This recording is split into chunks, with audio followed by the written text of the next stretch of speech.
Embracing the present, the illusion of regret. Do you remember?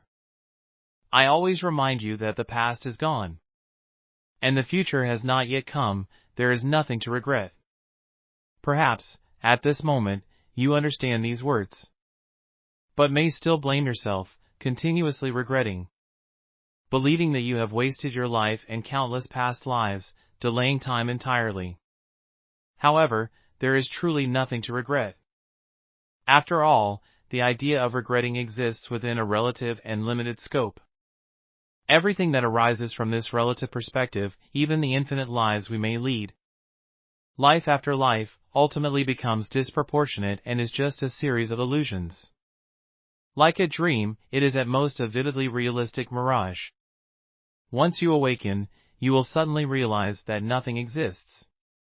There is not a single aspect of life, whether in this life or in your many past lives, that holds any substantial reality.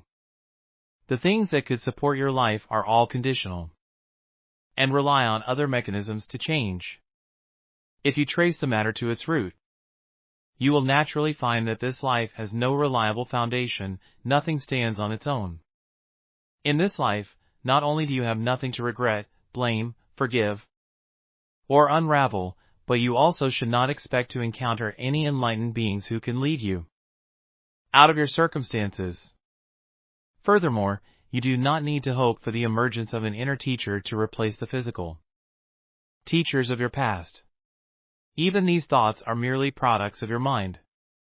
No matter how many words you use to describe it, this inner teacher cannot be confined to our human realm.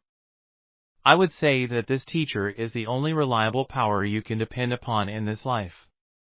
Yet, by stating this, I inadvertently fall into a relative framework. If you strive to understand these phrases seriously, it may lead to further entrapment. I must remind you continually that awakening is simpler than anything, requiring no effort at all, as it doesn't need any concepts, which would only be superfluous. It does not rely on anything or any action we possess in this world. The fact is, as long as you hold a concept, you will obscure it. Then, you will have to exert effort to break that concept. These phrases may be the simplest and clearest, understandable even by a child. Yet, they might also be the most challenging for you to grasp. After all, they bring too many paradoxes that your mind cannot manage.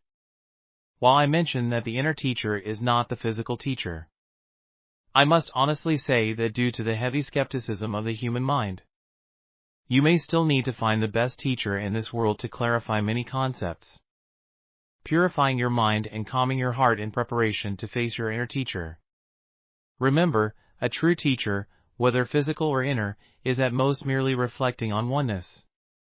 They do not aim to impart more concepts to you, but rather help you dissolve the countless burdens and obstacles accumulated throughout your life.